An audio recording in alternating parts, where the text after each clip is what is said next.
QDX10. Victor Echo 1, Charlie X-ray. Yeah, Victor Echo 1, Charlie X-ray. Nice loud signal from you. I'll give you a report on the next over, and it will probably turn out not to be loud. But my name's Mark, Mike Alpha Romeo Kilo, and I'm in the southeast of England, about 15 miles, 20 kilometres southeast from London itself. So as I say, give you a report on the next over, and I'll give you all the technical details as well. A VE1CX M0 JCF. Larry, and I'm located East Coast Canada, province of New Brunswick. You have a very strong signal. Starting to get some QSV on the signals coming in from your area of the country there. I just got a question for you. Is that you on that motorcycle on your QRZ page? Back to you.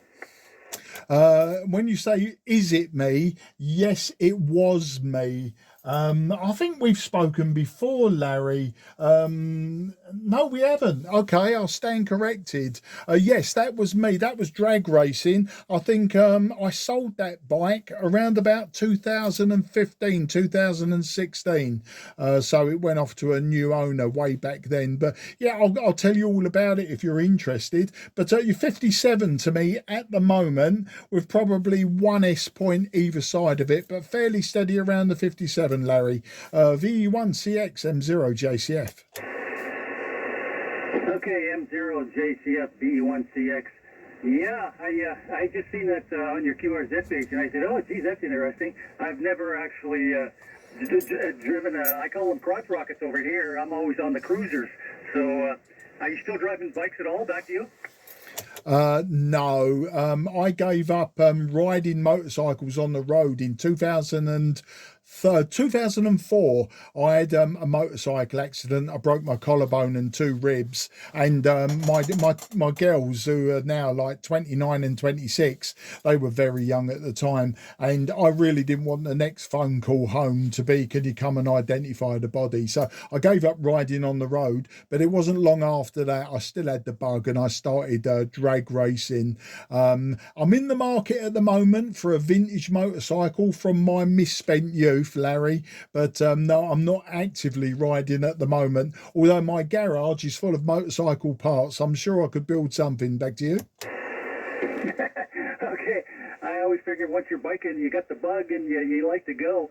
I'm just waiting to get my bike out and head out on the road. I have to wait another month or so, and probably a little more than that with the weather around here. What time of the year can you actually get out over there on the bike? You got another month to go, or what? Back to you.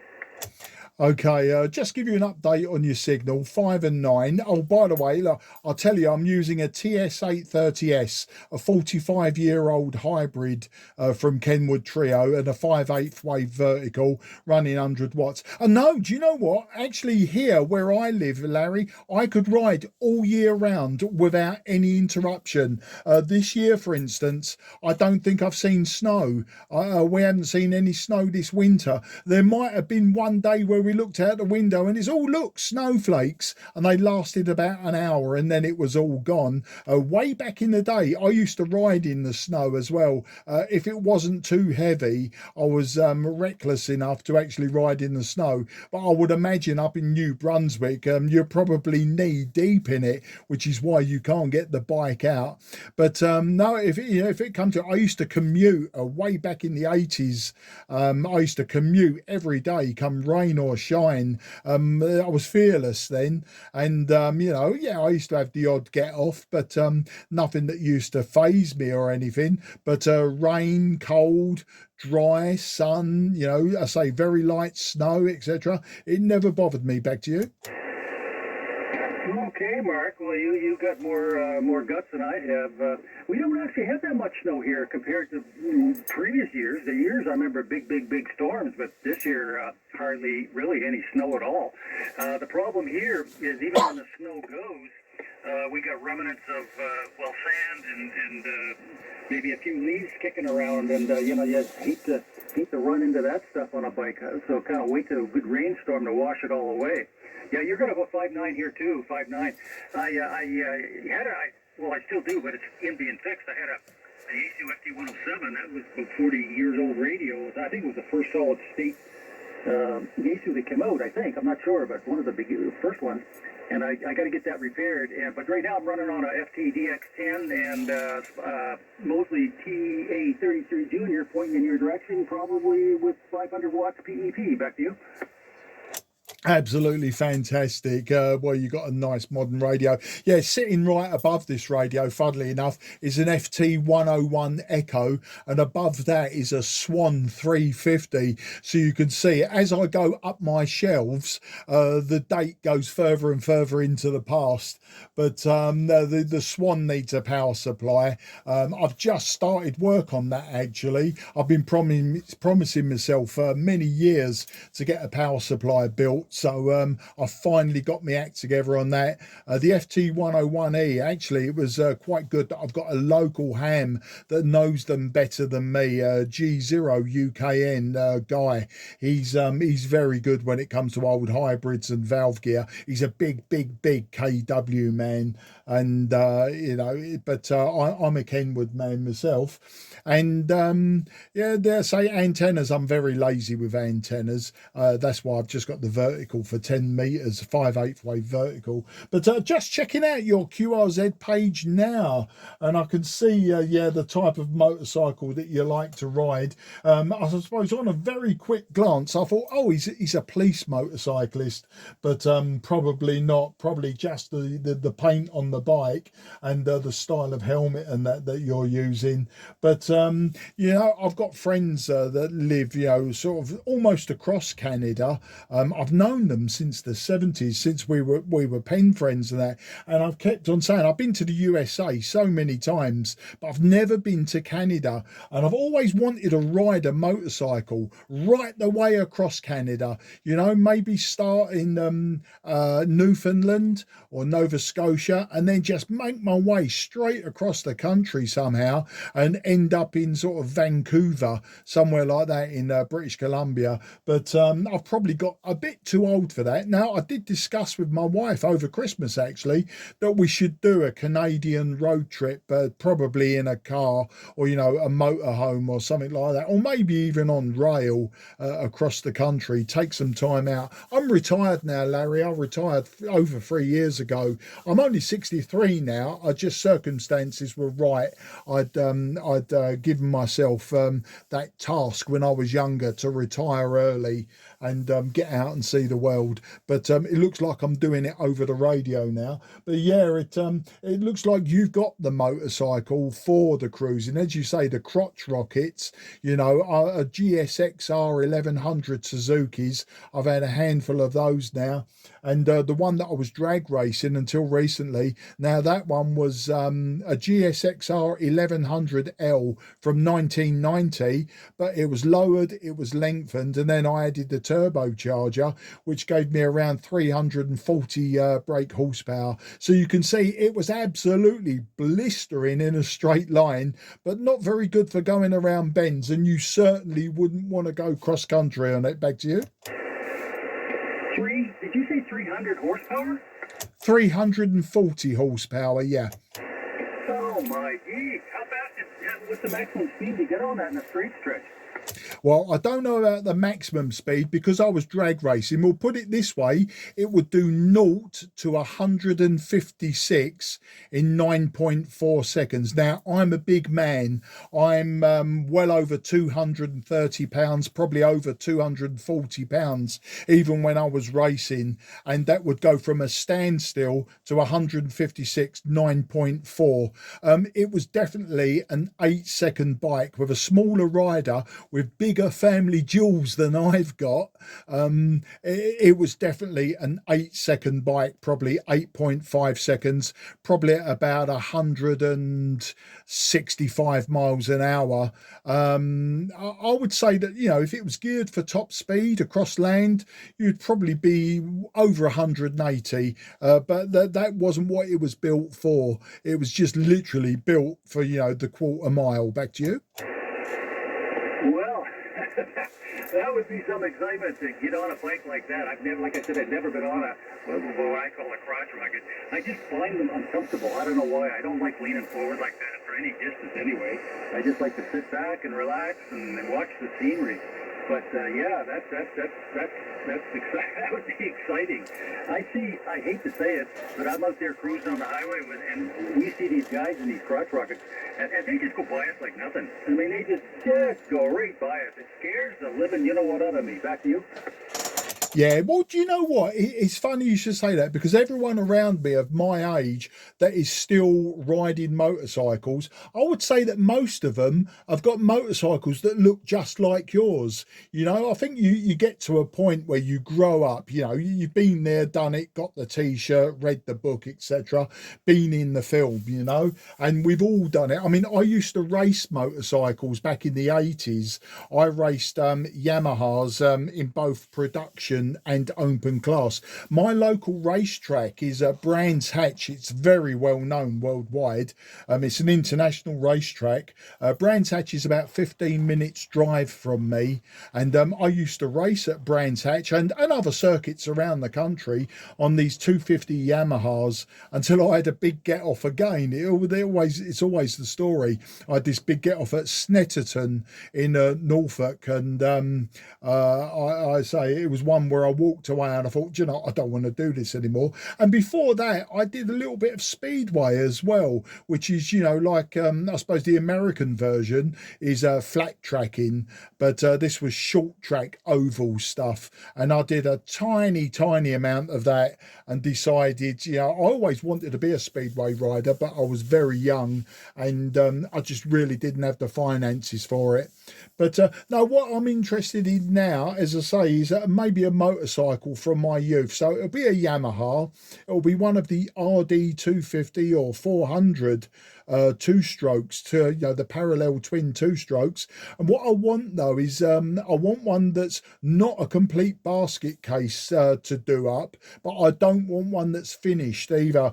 I want one that's just about right. You know, it's all there. Maybe it runs, and it will just need work to make it presentable and rideable. That's the sort of thing I want. But you know, the prices of them now, when I think I used to buy and sell these 250 Yamahas back in the early 80s for like equivalent to like Canadian dollars, 200 Canadian dollars, you know, and they'd be going backwards and forwards. You'd only keep them several months and then you get another one and another one.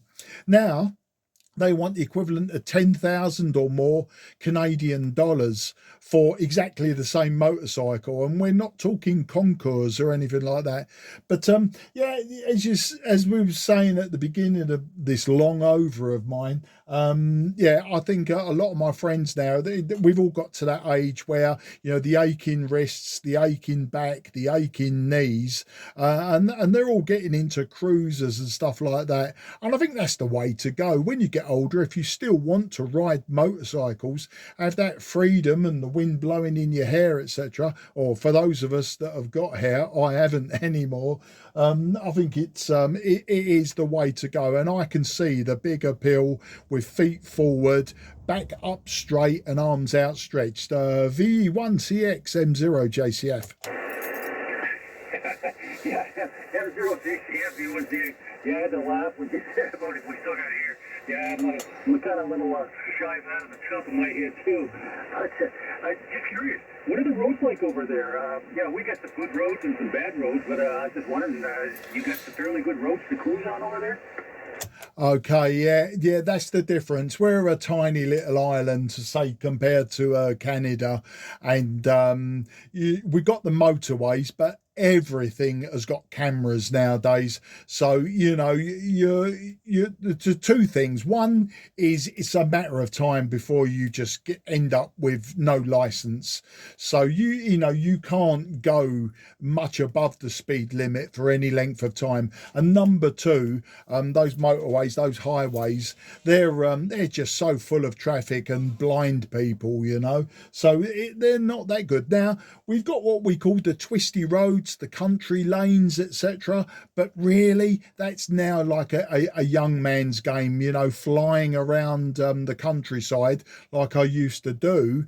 You know, you do end up either in a hedge or in a ditch, or you know, or in most likely in the back of another vehicle, or even you know worse, in the front of another vehicle. The roads aren't a pleasure for me personally. The roads aren't a pleasure. There are good roads. Don't get me wrong. There are good roads, but nothing like you got in Canada and the USA and parts of Europe where you can just lay back, point it, and just go, you know, and just sit there for 2 hours, you know, enjoying, as you say, the scenery and that.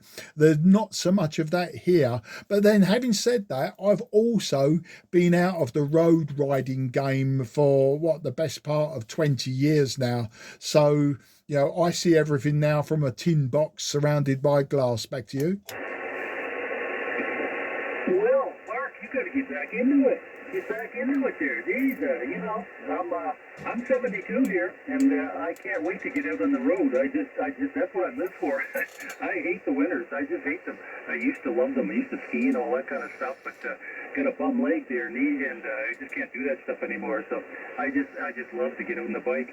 I tell you a story. We were driving, a bunch of us there on a road, and it was a twisty road, nice road, and we had two bikes go by us. We had about 5 bikes in front of me there, and they went by us, and they were side by side, and I mean side by side. He could reach out and touch the guy, and I'm thinking, those crazy, you know what?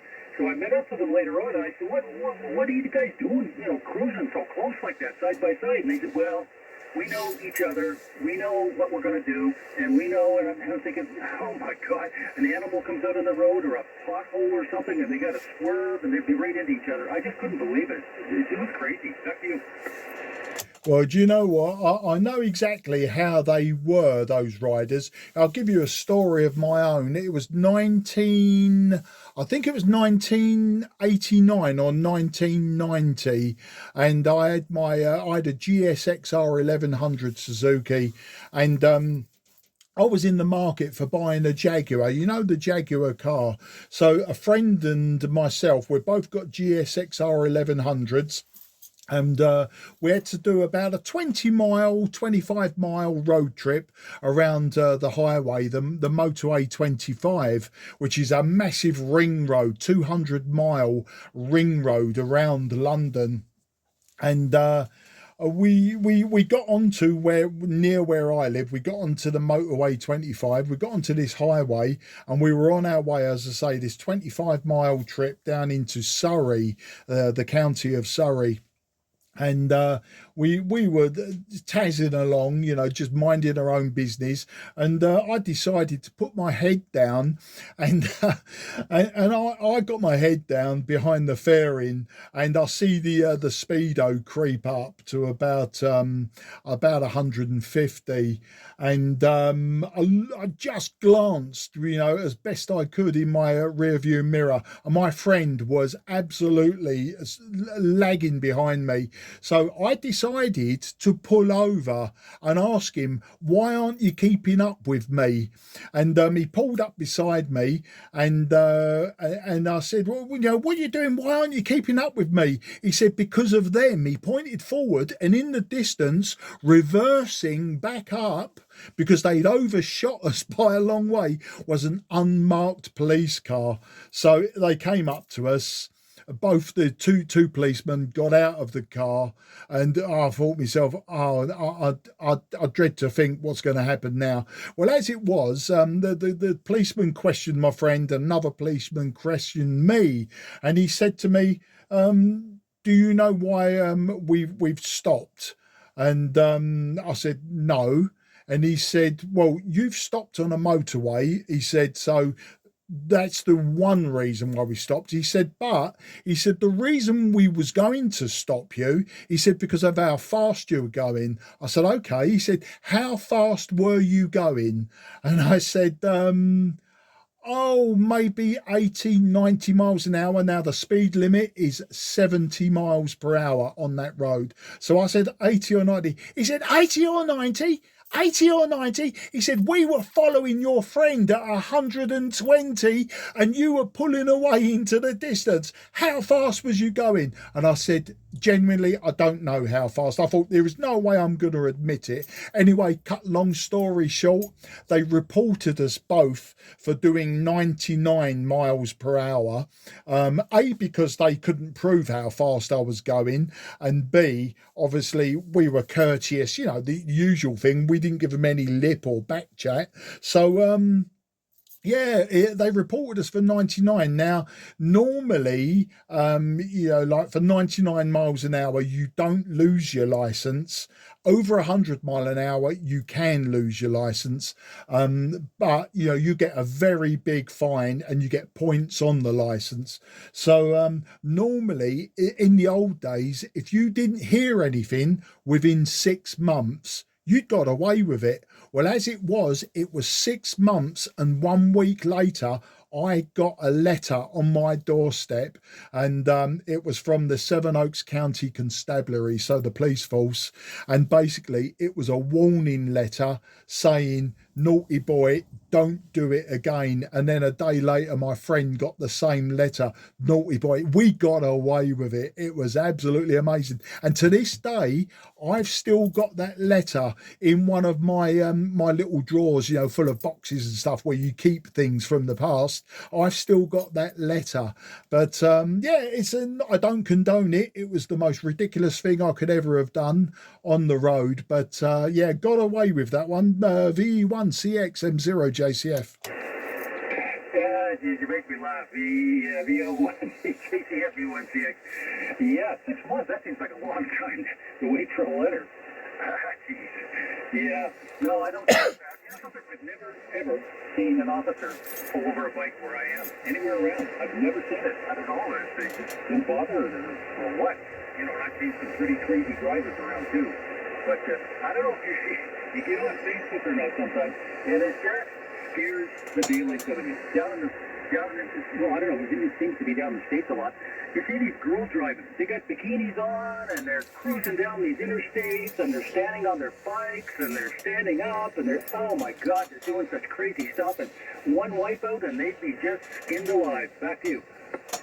Yeah, well, it is ridiculous. And I'll tell you what, when I was younger, yeah, I would ride in a t-shirt and jeans. Very, very rarely would I ride in a t-shirt and shorts. But do you know what? You would definitely get pulled over by the police, and they would talk to you like they were your dad, and you was being told off, and almost like they were going to ground you on the spot, you know. And then they'd give you the horror stories of people they'd scraped off the road with you know, the skin taken off down to the bone and that. But of course, the next sunny day I'd be out again. I used to commute to work sometimes into central London. It was about a 12-mile journey, and I used to ride to work in just a t-shirt and jeans.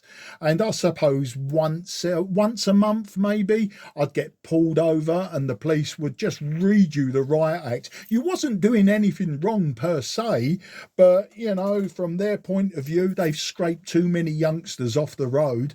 And the only other place where I've dressed ridiculously was I was in the island of Corfu in the Mediterranean, and me and the person I was partner with at the time, we rode a motorcycle around the island, and literally it was flip-flops, a pair of shorts and a t-shirt, no crash helmets, no nothing.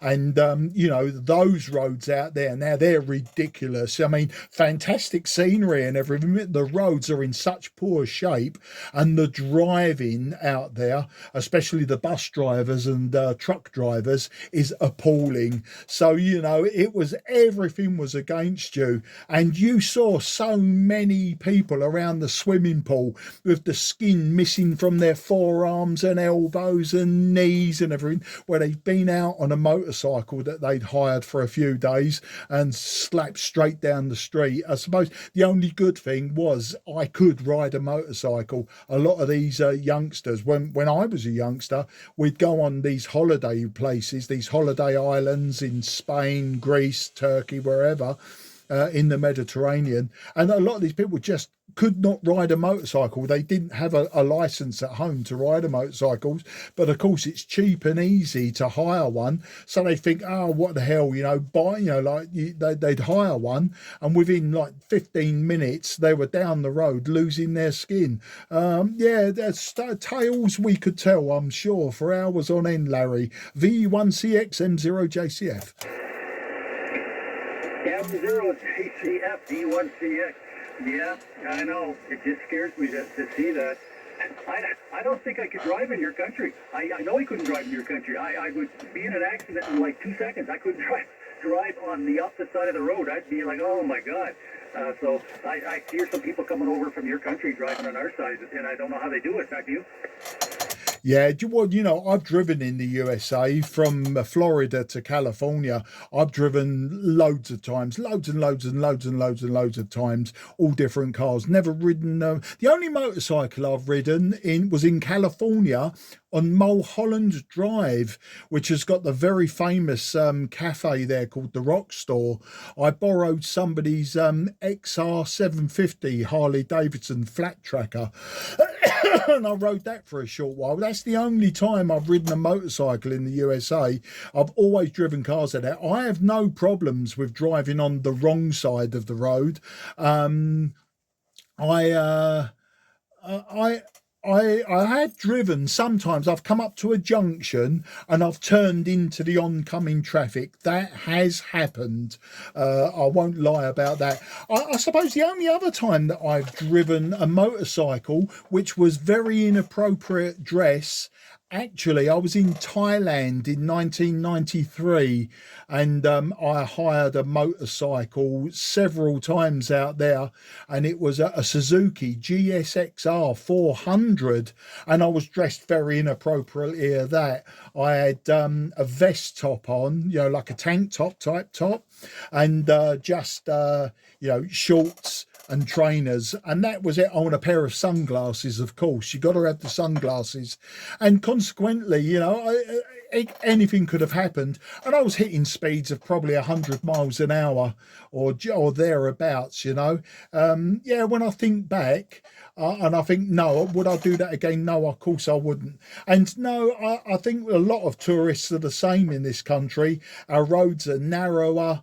They're a lot different riding and driving styles as well compared to the USA and probably Canada. But I suppose it's one of those things. Once you've done it once and you say to yourself, do you know what, this isn't so bad, that's okay, but you've got to do it the once, and that's the problem, Larry. You've got to get in there the first time. Back to you. No, every time I go out on a bike, I put the gloves on. I've got one of those tear-resistant jackets, bike jackets that I wear. I've obviously got the helmet and the glasses and pair of boots on. The only thing I don't have, which is, I wear a pair of, non-ripped pair, like jeans or something like that. So that's not going to protect me at all. So that's the worst thing about me with driving. We were driving. I'm going to ask you a quick question. You still copying me? And you took a deep fade on me there just a while ago. Are you still copying me there, Mark? Yeah, you're sort of hovering around the 5 and 5. It's a little bit up and down, Barry. Probably, Larry. The propagation's probably fluctuating slightly, but still 5 and 5. We're hearing you very well indeed. Okay, you just fade out. I don't know much longer we can talk here because you're starting to fade on me. And it's just about this time of the day, and I got to turn my beams down south. I see South America starts coming in, and you guys all from that side of the country fade right out. Back to you. Yeah, I seem to be a magnet for Brazil. I don't know why. On 10 meters, that is. Whether it's morning, afternoon, and or so long as it's daylight, especially the grey line. In the summer, I seem to call CQ10m and I'll get Brazilian after Brazilian, but it's not a problem. Well, I'll tell you what, Larry, I don't want to make it difficult, and then what will happen is you'll fade out completely. We won't say goodbye. I'm due actually to go and walk the quadruped at the local park. It's a beautiful day here, Larry. We've had about 17 degrees Celsius today. It's almost like a summer's day here. here. And we've been out the last few days. I've been outside in the garden doing things. So I think I'll take him for a walk around the local park.